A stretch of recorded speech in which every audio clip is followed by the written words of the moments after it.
பேகுரு சொந்தங்களுக்கு வணக்கம். இன்னைக்கு நேர்காணல் நம்மளோட இருந்திருப்பவர் தமிழக பாஜகவின் மாநில செயலாளரும், வீடு மற்றும் நகர்ப்புற ஊராட்சியின் அகில பாரத தலைவர் திருமதி சபிதா போஜன் அவர்கள்.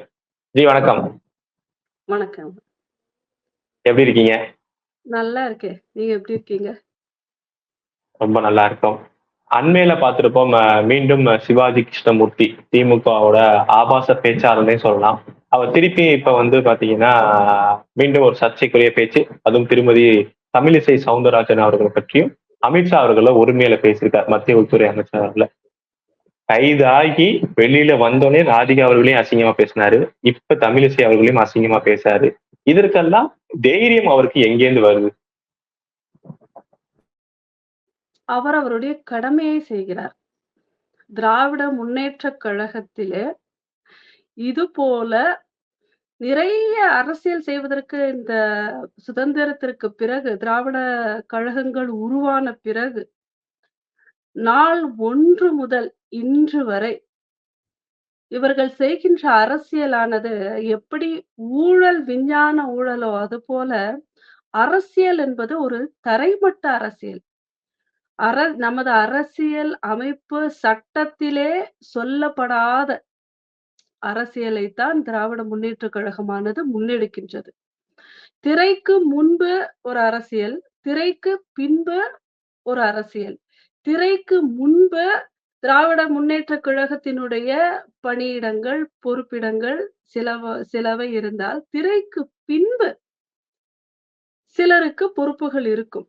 அதுபோல திரைக்கு பின்பு முழுக்க முழுக்க பெண்களையும், மற்றவர்களையும் அவர்களுடைய மானத்தினோடு, அவர்களுடைய மரியாதையோடு விளையாடக்கூடிய, இல்லை அதை குறிவைத்து அவர்களுடைய தன்னம்பிக்கையை உடைப்பதற்காக, அல்லது சமூகத்தில் அவர்களுக்கென்று இருக்கின்ற மரியாதையை குலைப்பதற்காக, அல்லது மக்களுடைய மனதில் அவர்கள் மேல் இருக்கின்ற அந்த கற்பனையை தகர்த்து வேறு மாதிரியாக பிம்பப்படுத்துவதற்காக என்று எப்படி வேண்டுமானாலும் எடுத்துக்கொள்ளலாம். இதற்கான ஒரு மூளை செலவை செய்வதற்கான அவசியமற்ற தொந்தரவு செய்வதற்காக ஒரு ஆபாச பேச்சாளரை இவர்களே நியமித்து வைத்திருக்கிறார்கள். திரைக்கு முன்புதான் இவர்களுடைய மற்ற கட்சியினுடைய அமைப்பு எல்லாம். திரைக்கு பின்பு இவர்களைப் போன்று தரம் கெட்ட முழுக்க முழுக்க இந்த அரசியலை திரைக்கு முன்பு இவர்கள் நடத்துகின்ற அரசியலை திரைக்கு பின்பிலிருந்து இயக்குவதற்காக மிகவும் தரம் கெட்ட மனிதர்களை, தரம் கெட்ட பேச்சாளர்களை, தரம் கெட்ட அரசியலை முன்னெடுப்பதுதான். அதுல பேச்சுல மட்டும் இல்ல, அடிதடி பண்றதுல இல்ல இருந்து கட்சியே முன்னெடுக்குதுங்கிறீங்களா? கட்சியே அதை என்டோர்ஸ்மென்ட் பண்ணுதுங்கிறீங்களா? நிச்சயமாக, நிச்சயமாக. ஏன்னா, திராவிட முன்னேற்றக் கழகத்துல வந்து இவரை கைது பண்ணது எல்லாமே ஒரு கண் துடைப்புங்கிறத இப்ப வெளிய வந்த உடனே அவர் பேசுனதுல இருந்து தெரிஞ்சுக்கலாம். ஏன்னா, கைதுங்கிறது கூட இப்படி இருக்கும். இந்த மாரி சில சூழ்நிலைகள் வந்தா கைது நடவடிக்கை இருக்கும். அந்த கைது நடவடிக்கை கண் துடைப்பிற்காக இருக்கும். திரும்பி அதையே நாம செய்யணும். ஏன்னா, அ இவங்கலாம் வந்து உருவாக்க முடியாது. இந்த மாரி ஆல்ரெடி இருக்கக்கூடிய அந்த கேரக்டர்ஸ் எல்லாத்தையுமே இவங்க பயன்படுத்தத்தான் முடியும். அதனால ஒரு மனிதன அதுக்காக உருவாக்கி திருப்பி அவர இந்த மாரி ஆபாசமா பேச சொல்லுன்னு அவர தயார்படுத்துறத விட, இவருக்கே இன்னும் நல்ல ஊக்கம் குடுக்க இவர்களுக்கு தெரியும். பேசுவதும் எப்படி ஒரு சுதந்திரமான கட்சியில் பொறுத்தமட்டும் கண் துடைப்புக்குத்தான் கண்டனமே தவிர, மத்ததெல்லாம் பேசுவதற்கு சுதந்திரம் மட்டுமில்ல, என்ன பேச வேண்டும் என்பதை எடுத்துக் கொடுப்பதும் கட்சிதான். அவரவர்களுக்கு நேரடியாக அவர்களது கழிவுகளை அவர்களால் கழிக்க முடியவில்லை என்றால், அதாவது இந்த மனக்கழிவுகளை சொல்றேன். அப்படியே அவங்களுக்கு அப்படிதான். அவங்க திராவிட முன்னேற்றக் கழகத்தை பொறுத்தமட்டும் எல்லாமே ஒரு கழிவு தான். அவங்களோட தலையில இருக்கக்கூடியது கழிவு தான். அது அவர்கள் வாய் மூலமா வெளியேற்ற முடியாதுன்றதுனால, இது போல குப்பை தொட்டிகளை வந்து வளர்த்து வைத்திருப்பார்கள். அவங்களுக்கு குடுத்து அவர்கள் வாய் மூலமா வெளியேற்றுறாங்களே தவிர, இவர்களுக்கு வந்து கட்டுப்பாடு என்பது கட்சியில 100% கிடையாதுங்கிறத அறுதியிட்டு கூறலாம். ஒருத்தர் வந்து ஜெயிலுக்கு போறதும் கூட இது எல்லாமே பிளான்ட். ஜெயிலுக்கு போற மாரி போறோம், அப்புறம் வர்ற மாரி வர்றோம். ஆ பேசுற மாரி பேசணும், கண்டிக்கிற மாரி கண்டிக்கிறதுங்கிறதெல்லாம் இவங்களுக்குள்ள இருக்கக்கூடிய ஒரு அண்டர்ஸ்டாண்டிங். அதற்காகவே நியமிக்கப்பட்ட, அதற்காகவே கட்சிய பொறுத்தமட்டும் இந்த ஆபாச பேச்சுக்குன்னு இருக்கிறவர் தான் இவர். இதெல்லாம் பிளான்ட். இது எல்லாமே இப்ப திராவிட ஓகே. முன்னேற்ற இங்க ஸ்டேட்ல நீங்க சொல்ற கழகம் மாதிரி பிளான் இருக்கு. அவங்க கவர்ன்மெண்ட் இருக்கு. ஓகே. இதுல நம்ம வந்து சந்தேகப்படுறதுக்கான நியாயம் இருக்கு. ஆனா தேசிய மகளிர் ஆணையம் அப்படிங்கிறது உங்க கையில தான் இருக்கு. அதுக்கு மெம்பரா இருக்கவங்க உங்க கட்சியில இருக்காங்க. இது வரைக்கும். ஆனா அவங்க இப்ப வந்து கம்ப்ளைண்ட் குடுத்துருக்கதா சொல்றாங்க. பட் உங்க சைடுல இருந்து என்ன மாதிரியான நடவடிக்கைகள் எடுக்கப்படுது? நீங்க இதுக்கெல்லாம் கம்ப்ளைண்ட் குடுக்குறீங்களா? வெறும் எக்ஸ்ல வந்து இது மாதிரி இவங்க பண்றாங்கன்னு சொல்லிட்டு கடந்து போறத தவிர, என்ன மாதிரியான நடவடிக்கைகள் வந்து பாஜக தரப்புல இருந்து எடுக்கப்படுது? குறிப்பா மகளிர் அணியில இருந்து. குறிப்பாக அதாவது ஒரு ஒரு ஒரு பலாத்காரம், மற்றபடி ஒரு அதாவது ரொம்ப கிரிட்டிக்கலா இருக்கக்கூடிய இதெல்லாமே கேஸஸ்ல வந்து பிரையாரிட்டீஸ்ல வந்து ஃபர்ஸ்ட் எடுப்பாங்க. மகளிர் ஆணையத்த பொறுத்தமட்டும். நிறைய வன்கொடுமைகள் குடும்பத்துல இதுன்ற இருக்கு. பொதுத்தளங்கள்ல பொதுத்தளங்கள் அதாவது குடும்பம் ஒரு தனிப்பட்ட நபர், அவரது உடல்.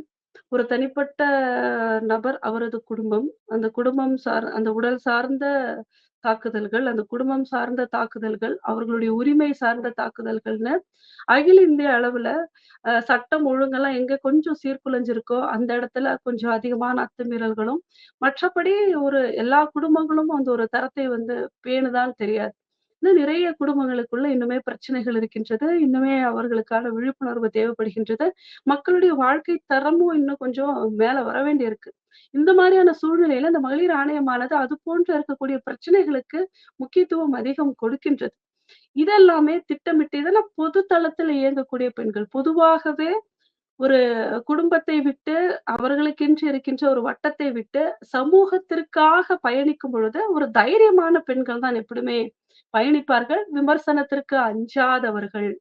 விமர்சனங்களுக்கு அவர்களே எதிர்வினை ஆற்றுபவர்கள். விமர்சனங்களை துச்சமென மதிப்பவர்கள். விமர்சனங்களையும் ஏற்றுக்கொள்பவர்கள் என்று பல வகையான இந்த சமூகத்துல வருகின்ற பெண்கள் தைரியம் மிக்கவர்களாகத்தான் இருக்கின்றார்கள். அதனால இது போன்ற விமர்சனங்களுக்கு எடுக்கப்படுகின்ற நடவடிக்கை இந்த பிரையாரிட்டீஸ்ல எப்பொழுதுமே அதை விட கொஞ்சம் ந மிதமா தான் போகும். அதனால குஷ்பு அவர்கள் இதற்கான நடவடிக்கைகளை எடுத்திருக்கின்றார். அதன்படி அதோட பிரையாரிட்டீஸ் படி அதனுடைய கால அளவு எடுத்து அதற்கான நடவடிக்கைகள் இருக்கும். அதையும் தாண்டி இப்போ தமிழிசை அ அவர்களாகட்டும், அல்லது நிர்மலா சீதாராமன் அவர்களாகட்டும், ராதிகா ஆகட்டும், நெறைய பேர வந்து இவர் தாக்கி பேசியிருக்கிறார். எல்லோருக்குமே இவரை வந்து அவர் ஒரு மனிதனாக கூட யாருமே மதிக்கல. அதன் அதன் பொருட்டு அவர்கள் வந்து இல்ல ஆனா அதிகமா ஒரு வந்து பெண்மணியா வந்து நீங்க எப்படி இத ஃபேஸ் பண்றீங்க? இதே மாரி தான் நம்ம செல்வி ஜெயலலிதா அவர்களுக்கு நடந்த சம்பவம் வந்து பாராளுமன்றத்துல இதே பினான்ஸ் மினிஸ்டர் அவர்கள் சொல்லியிருக்காங்க. திமுகவோட உண்மையான முகம் என்ன அப்படின்னு. இப்ப தொடர்ந்து பாத்தீங்கன்னா திமுக டார்கெட் பண்றது இது மாரி மகளிர் குறிப்பா பாஜகவை சேர்ந்தவங்க மாரி மகளிர. எப்படி எல்லாத்துக்குமே பாஜக மகளிர் ஃபேஸ் பண்றீங்க? இது எல்லாத்துக்குமே தெரிந்த ஒன்றாக இருந்தது. முதல்ல இப்படி பேசும்பொழுது, மக்களுடைய மனது அதாவது அரசியல்வாதிகளுக்கு தெரியும் இது திட்டமிட்டது. இவன் வந்து ஒரு கழிசடை. இவன் வந்து ஒரு குப்பை தொட்டிக்கு சமம். அது ஒரு மலக்குழிக்கு சமம். அவனுடைய வாய் என்பது ஒரு மலக்குழிக்கு சமம் என்பது எல்லாத்துக்கும் தெரிஞ்ச விஷயம். குறிப்பா இந்த நபர பொறுத்தமட்டும். ஆனா, இத வந்து சமூகம் முதல்ல பேசும்பொழுது, இவர்களுடைய பேச்சை வந்து ஒரு கற்பனைப்படுத்தி, ஒருவேளை அப்படி இருக்கலாமோ! அப்படி என்று அவர்கள் மேல் உருவகப்படுத்தி பார்க்கின்ற ஒரு சமூகம் இருக்கும் பொழுது, அந்த பெண்களிடமிருந்து அது எதிர்வினை கொஞ்சம் அதிகமா இருக்கும். நம்மள இப்படி பேசிட்டான், இது எப்படி வந்து ஜீரணிச்சுக்கிறது? இது எப்படி? அப்படின்ற மாதிரியெல்லாம் இருந்தது. இப்ப என்ன ஆச்சுன்னா, அதுவே அவன் பழக்கப்படுத்தியாச்சு. இந்த கட்சிக்கு இது ஒரு பழக்கம். இந்த கட்சியுடைய நடவடிக்கை திராவிட முன்னேற்றக் அந்த கட்சியே அப்படித்தான். அது ஒரு தரமிழந்தவர்களையும் வைத்து தரமிழந்த அரசியலும் செய்கின்ற ஒரு கட்சி. அன்று ஜெயலலிதா அம்மையாரை அவமானப்படுத்தியதிலிருந்து இன்று வரை ஒவ்வொரு பெண்களையும் இப்படித்தான் அவர்கள் இப்படிதான் அம்பை எய்துறதும், இந்த அளவில கொச்சைப்படுத்துறதும், இந்த அளவுக்கு அவங்களுடைய மரியாதையை சீர்குலைப்பதற்கு எல்லா வகையான நடவடிக்கைகளையும் இப்படிதான் எடுக்குறாங்கங்கிறது தெரிஞ்சிருச்சு. இப்ப மக்களுக்கே இவன் பேசினாலே அது ஒரு பொய், பித்தலாட்டம். அவர்களுடைய தன்மையை குறைப்பதற்கான பேச்சுங்கிறது பரவலாக மக்களுக்கு இப்ப திராவிட முன்னேற்றக் கழகத்துல குறிப்பாக இது போன்ற கழிசடை பேச்சாளர்களினுடைய பேச்சு புரிந்துவிட்ட ஒன்றுங்கிறதுனால, மகளிராகிய நாங்கள் வந்து அது பெருசா இல்ல பொருட்படுத்த கொள்கை அவங்க கொள்கை வந்து பார்த்திருப்போம். பெண்ணியம் பேசுறவங்க உமன் எம்பவர்மெண்ட்ல நாங்க தான். பெண்கள வந்து வீட்ட விட்டு வெளியில வரதுக்கு காரணமே திராவிட கழகம் தான் அப்படின்னு சொல்லிட்டு அவங்க சொல்றாங்களே. இது இது ம் என்னன்னு சொல்றது? இத வந்து இன்னும் நான் ஏதாவது கொச்சையா பேசிற போறேன்னு எனக்கு வேற தோணுது. ஏன்னா, இவர்கள் பெண்ணியத்தை எங்கிருந்து பேசுகிறார்கள்? அந்த பெண்ணியத்திற்கான தலைவராக யாரை உருவகப்படுத்தி வைத்திருக்கிறார்கள்? ராமசாமி அவர்களே. ராமசாமி அவர்கள் தனது வளர்ப்பு மகளை மணந்து கொண்டார். இந்த பெண்ணியத்தை நமது சமூகம் ஏற்றுக்கொண்டிருக்கிறதா? இவர்கள் பேசுகின்ற பெண்ணியத்தை வந்து நான் வருசப்படுத்துறேன். ராமசாமி அவர்களிலிருந்து இந்த பெண்ணியம் வந்து தொடங்கியிருக்கு. பெண்களுக்காக நாங்கள் தான் இருக்கின்றோம். பெண்கள் எல்லாம் வெளியில் வர வேண்டும். அவர்கள் தான் இவர்களுடைய ஆசான் என்று இன்றளவும் ராமசாமி அவர்களை இவர்கள் கொண்டாடுகின்றார்கள். இருக்கட்டும். அவர்கள் பேசுகின்ற பெண்ணியம் என்னவென்றால், தான் வளர்த்த மகளை த ம மணந்து கொண்டார். இதை வந்து நமது சமூகம், குறிப்பாக நமது தமிழினமானது, இந்த தமிழ்நாட்டு மக்கள் வாழுகின்ற நமது பண்பாடு, இந்த தமிழ் பண்பாடானது ஏற்றுக்கொள்ளுகிறதா? ஏற்றுக்கொள்ளுகிறதா? இல்லை. இதை பெண்ணியம்ன்னு நம்ம எடுத்துக்க முடியாது. 2வதாக அவர் என்ன செய்கிறாருன்னா சொல்றாருன்னா, அ கருப்பையை வந்து அறுத்தெறிந்து விட்டு வர வேணுங்கிறார். ராமசாமி. அப்போ இவர் என்னன்னா, ஒரு இனத்தையே அழிக்கிறார்ன்னு அர்த்தம். கருப்பை என்பது ஒரு இயற்கைக்கு புறம்பான ஒரு செயலை வந்து செய்ய சொல்கிறார். கருப்பையை மக்களை வந்து பெற்றெடுக்கும் பொழுதுதான் பெண்கள் அடிமைப்படுத்தப்படுகிறார்கள். இப்போ மனதளவுல ஒரு மாற்றத்த கொண்டு வராம, இவர் வேற எதையோ திசை திருப்புறார். இந்த சமூகத்தையும், இதனுடைய பண்பாட்டையும் வேற எங்கோ திசை திருப்புறார். கருப்பையை அகற்றி விடுங்கள்ங்கிறார். இப்போ இது நமது தமிழ் சமூகத்தில் இருக்கின்ற மக்கள் இதை ஒத்துக்கொள்ளுவார்களா? கருப்பையை அகற்றுவார்களா? 2வது ஆண்களைப் போல மேல் சட்டையும், பேண்ட்டையும் அணிய வேண்டும். கால் சட்டையும் அணிய வேண்டும். அ முடியை வெட்டிக் கொள்ள வேண்டும். வெட்டிக்கொண்டு ஆண்களுக்கு இணையாக நீங்கள் வெளியே வாருங்கள் என்கிறார். ஆண்கள் உயர்ந்தவர்கள் என்று நாங்கள் கருதும் பொழுதுதான் ஆண்களுக்கு இணையாக நாங்கள் செய்ய வேண்டும். ஏன் வந்து பெண்கள் வந்து ஆண்களுக்கு இணையானவர்கள், ஆண்கள் உயர்ந்தவர்கள்னு கருதி ஆண்களுக்கு இணையாக நாங்கள் அதை ஏன் அணிய வேண்டும்னு தோணணும்? இல்ல ஆண்கள் எதற்கு வந்து சட்டை அணியணும்? பேண்ட் அணியணும்? எதுக்கு ஆண்கள் கிராப் வெட்டணும்? ஆண்கள் வந்து ஆதி காலத்துல இருந்தது போல அவர்கள் வந்து முடி வைத்தால் பாவமா? நமது தமிழ் பண்பாடுபடி அவர்கள் முடி வைத்திருந்தால் பாவமா? கடுக்கன் அணிந்திருந்தால் பாவமா? அவர்கள் மேல் சட்டை அணியாமல் ஒரு கதர் துண்டு போற்றியிருந்தால் பாவமா? அல்லது சாதாரண சட்டை அணிந்திருந்தால் பாவமா? அவர்கள் ஆண்கள் இல்லையா? கால் சட்டை அணியாமல் வேஷ்டி கட்டியிருந்தால் அது பாவமா? அவர்கள் ஆண்கள் இல்லையா? சமூகத்தில் அவர்கள் மன்னர்கள் அணிந்திருந்த சட்டைகள் எல்லாம் என்ன? அப்ப யாரை கொச்சப்படுத்த அவர் எண்ணுகிறார்? நமது சமூகத்தினுடைய ஆண் கலாச்சாரத்தையே கொச்சைப்படுத்துகிறார். ஆடை கலாச்சாரத்தையும் கொச்சைப்படுத்துகிறார். மேற்கத்திய பாணியை அப்படியே இங்கே திணிக்க பார்க்கிறார். இவர்கள் பேசுகின்ற பெண்ணியம் இதுதான். என்ன ஒரு ஒரு ஒரு ஒரு பொண்ண கூப்பிட்டு வந்து ஒரு ஹேர் கட் பண்ணி பேண்ட் ஷர்ட் போட்டா முன்னேற்றம் வந்துருமா? ரோட்ல ஒரு பிச்சை எடுத்துட்டு இருக்கிற ஒரு அம்மாவ கூப்பிட்டு வந்து அவங்களுக்கு ஹேர் கட் பண்ணி பேண்ட் ஷர்ட் போட்டு வெளிய விட்டுட்டு அவங்க முன்னேறிட்டதா அர்த்தமா? முன்னேற்றம் என்பது எதில் வேணும்? மரியாதையில் வேணும். நிஜமான மரியாதை எப்படி கிடைக்கின்றது? விழிப்புணர்வுல கிடைக்கின்றது. உண்மையான மரியாதை எங்கே கிடைக்கின்றது? கல்வி அறிவு பெற்ற சமூகத்தில் கிடைக்கின்றது. நல்லதொரு பண்பட்ட சமூகத்தில் கிடைக்கின்றது. கட்டுப்பாடுகள் நிறைந்த சமூகத்தில் கிடைக்கின்றது. இங்கே இந்த அழகியலை கொன்று, நமது பண்பாட்டை கொன்று, நமது சமூகத்தை கொன்று, மனித இனத்தினுடைய அது எப்படி வடிவமைக்கப்பட்டிருக்கின்றதோ, அந்த வடிவமைப்பை அகற்றி ஒரு பெண்ணியத்தை இந்த திராவிட முன்னேற்றக் கழகமானது முன்னெடுக்கின்றது.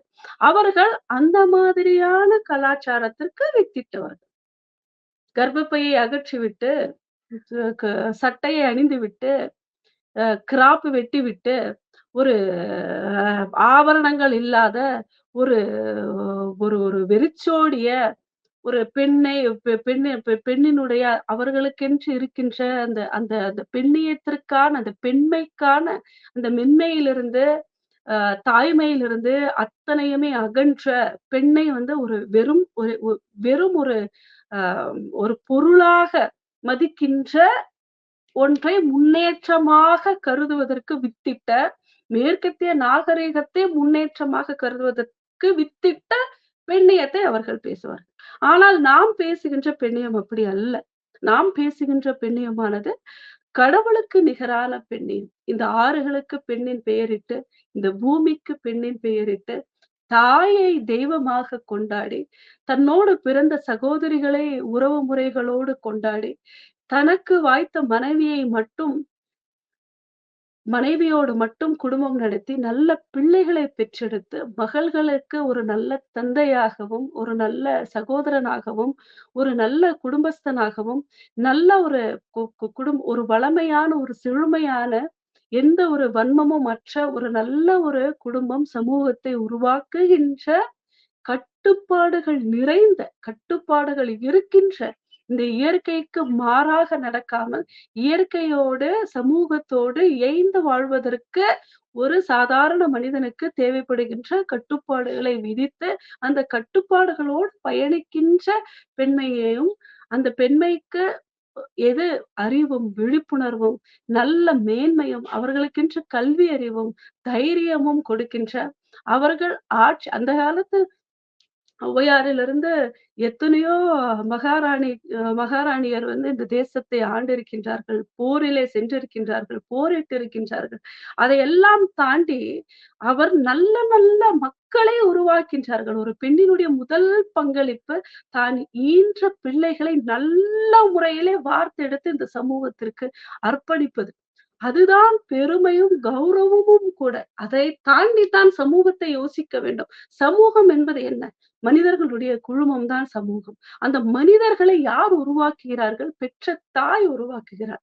அந்த தாய்மையை போற்றி அந்த தாய்மைக்கான மரியாதையை கொடுத்து அந்த சமூகத்திற்கு உருவாக்கி அனுப்புகின்ற நல்ல மகவுகளை பெற்று அந்த அவர்களை நல்ல முறையில் வளர்த்து இந்த சமூகத்தை நல்லதொரு சமூகமாக ஆக்குவதற்கான ஒரு அடித்தளம் அமைக்கின்ற மகத்தான பணிகளை செய்யக்கூடிய இனம் பெண்ணினம்.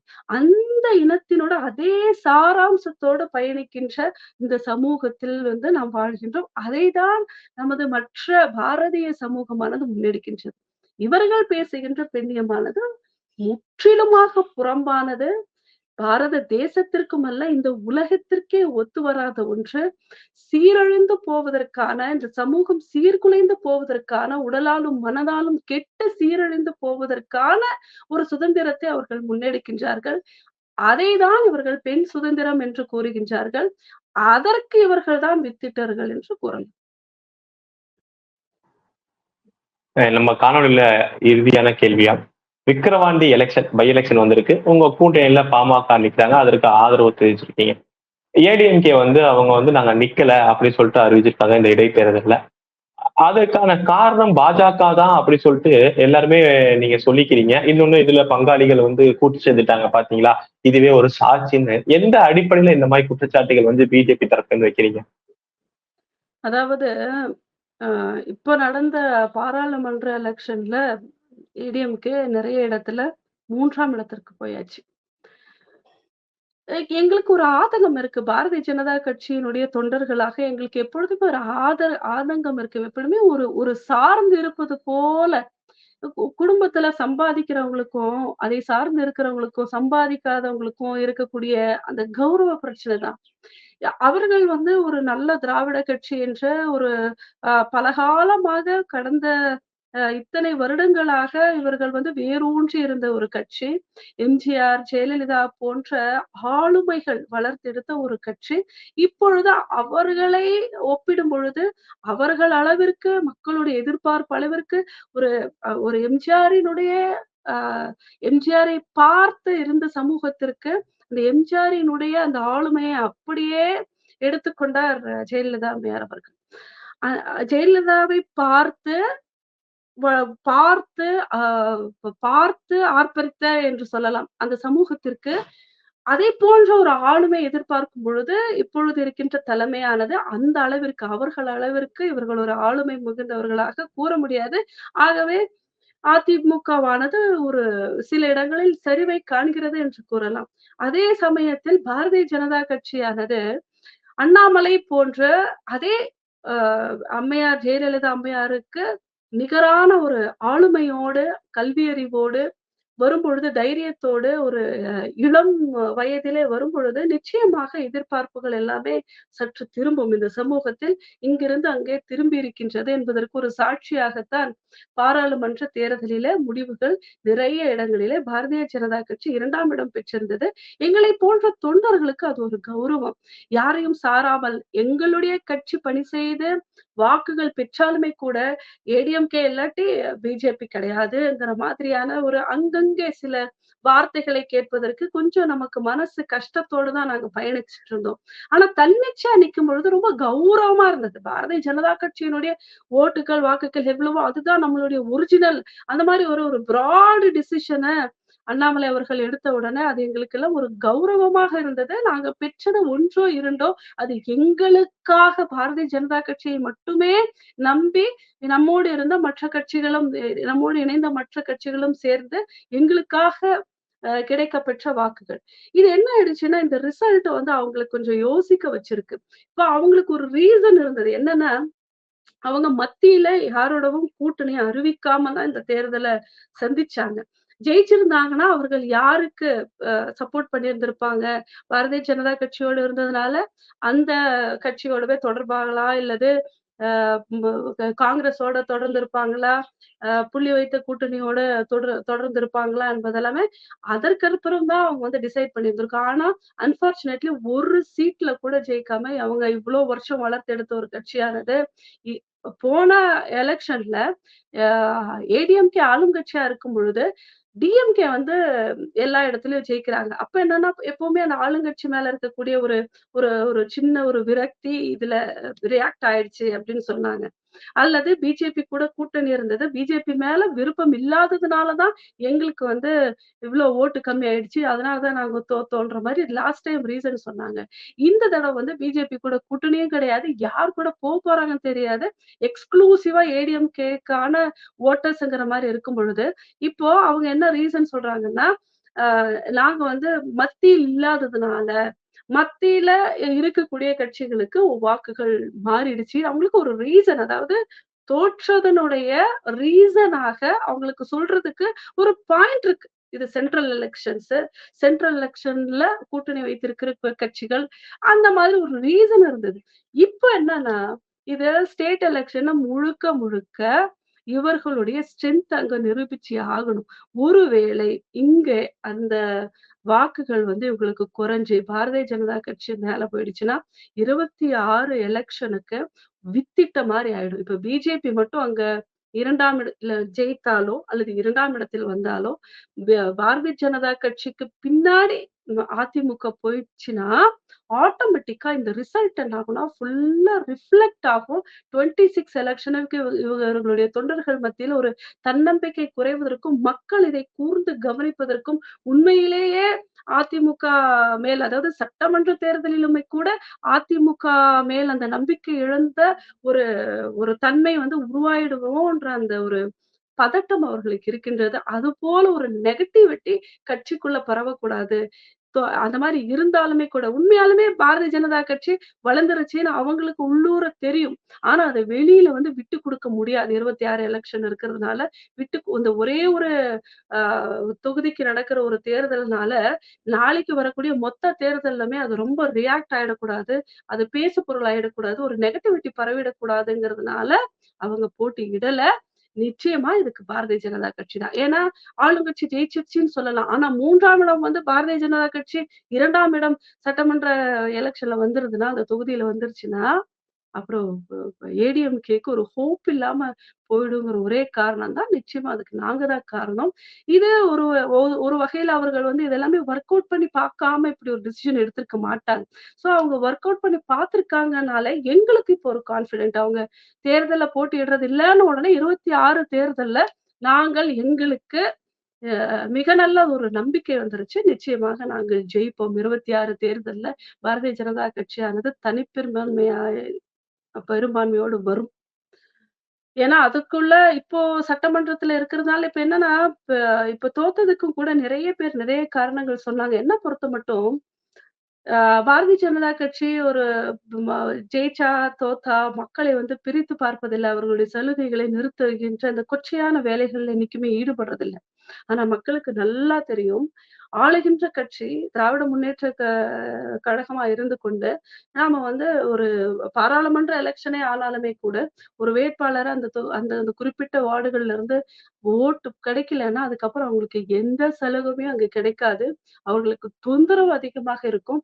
அடுத்த 2 ஆண்டுகள் வந்து ஒரு சிரமமான நிலை தான் அவர்களுடைய வார்டுலயும், பஞ்சாயத்துலயும் காணப்படும்னு மக்கள் தெரிஞ்சிருந்து தான் அவங்களுக்கு க ஓட்டு வந்து டிஎம்கேக்கு போட்டிருக்காங்க. ஆனா, சட்டமன்ற தேர்தல் அப்படி இல்ல. இவங்கள அகற்றணும்னு முடிவு பண்ணிட்டாங்கன்னா, வேற மாதிரி அகற்றுவதற்கு தயாராயிடுவாங்க. அதனுடைய இப்போ இந்த வெற்றியை இப்போ 40யுமே அள்ளிட்டதுனால அவங்க ரொம்ப பெருமைப்பட்டுக்க தேவையில்ல. ஏன்னா, அந்த 40யுமே மக்கள் குடுக்கலன்னா, அந்த அடுத்த 2 வருஷம் எப்படி போகுங்கிற ஒரு பயத்தோட தேவையில்லாத பிரச்சனை வரக்கூடாதுன்னு இந்த திராவிட முன்னேற்றக் கழகம் எப்பவுமே இந்த கட்ட பஞ்சாயத்து கட்சி வந்து அத பார்த்து பயந்து தான் இந்த வெற்றிய அவங்களுக்கு குடுத்திருக்காங்க. அடுத்த சட்டமன்ற தேர்தல் அப்படி இருக்காது. இவர்களை முற்றிலுமாக அகற்றுவதற்கான ஒரு தேர்தலா இருக்கும். ஆக மொத்தம் திராவிட முன்னேற்றக் கழகத்தின் மேல ஒரு வெறுப்பும் வந்தாச்சு. ஏடிஎம்கே போட்டியிடாம இருக்கிறதுல இருந்து பாரதிய ஜனதா கட்சி மேலயும் வந்தாச்சுங்கிறதுக்கு ஒரு எக்ஸாம்பிளா நாங்க சொல்லுவோம். உங்க மாநில தலைவரே சொல்லாத கருத்தை புதுசா சொல்லியிருக்கீங்க. ஏன் 24ல வெற்றி 40-40ம் திமுகவுக்கு மக்கள் கொடுத்திருக்காங்க அப்படிங்கிறது பொறுத்திருந்து பார்ப்போம். 26ல என்ன மாதிரி நடக்குதுன்னு. உங்க நேரத்தை நமது தளத்துக்கு வந்து பயந்தமைக்கு ரொம்ப ரொம்ப நன்றி. நல்லதே நடக்கும். வாழ்க வளமுடன். வாழ்க வளமுடன். நன்றி.